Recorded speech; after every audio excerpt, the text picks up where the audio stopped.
Today, we're diving into something that so many parents face. What do you do when your sweet young child starts showing some serious defiance?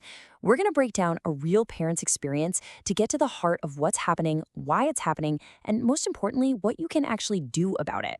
This whole conversation is inspired by a question from a parent who is, you can just feel it, at their wits' end. I'm going to read you exactly what they wrote. My child, a 6-year-old boy, answers me and makes fun of me when I make a remark or scold him.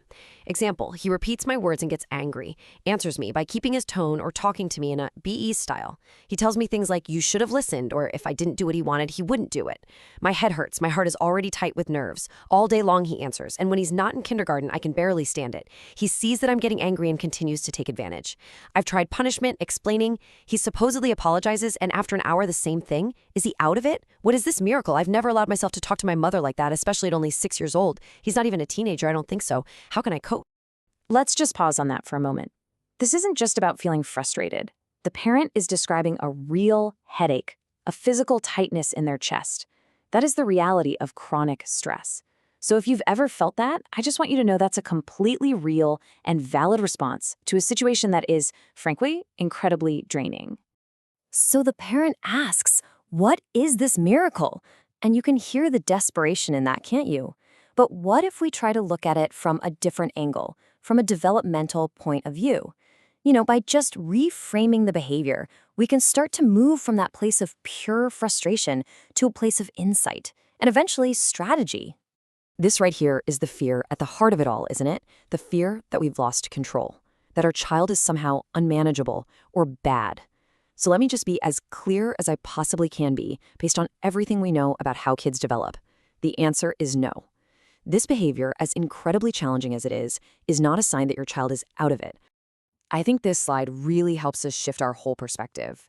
What feels to us like pure disrespect is very often a child's experiment. What looks like outright defiance is a kid trying to figure out power and control. We're moving away from seeing a deep character flaw and starting to recognize a developmental job that your child is actually supposed to be doing right now. So what does testing boundaries even mean? Well, you can think of it as the child's version of scientific research. They're asking questions with their actions. Questions like, what happens if I use this tone of voice? How will my parent react if I say this? Where exactly is the line? This is literally how they build their internal map of social rules. And yeah, it's a necessary process, even if it is a really, really noisy one. Okay, so if the child is the one doing the experimenting, then our reaction is the data they're collecting. And that's why the very first, most important strategy isn't about controlling the child. It's about controlling our own response. Now, this is a really profound insight. Remember how the parent wrote, he sees that I'm getting angry and continues? That's such a critical observation. For a 6-year-old, getting a big, powerful emotional reaction from a grown-up, well, that feels like power. When we manage to stay calm, we completely neutralize that dynamic. We show them that their provocations don't get to control our emotions. So we know we need to stay calm. Easier said than done, right? But what do we actually do in that moment? Let's build a practical toolkit with things you can start using today. Think of this as your in-the-moment emergency plan. First, breathe. Seriously, this is for you, not for them. It just interrupts that knee-jerk reactive cycle. Next, keep your words calm and brief. This is not the time for a long lecture. Just state this specific thing that's not okay, like the tone of voice. And finally, and this is the most important part, follow through. Consistency is everything. Here is a powerful little script you can borrow. This phrase is amazing because it separates the child from their behavior. It says, you are loved, that's not in question, but this specific action is not okay. It draws a really clear, firm boundary without making the child feel like they are bad. And here's another great one. See, this isn't a punishment, it's an instruction. You're just setting the condition for engagement. It actually empowers the child by saying you have the power to change your tone, and as soon as you do, you'll have my full attention.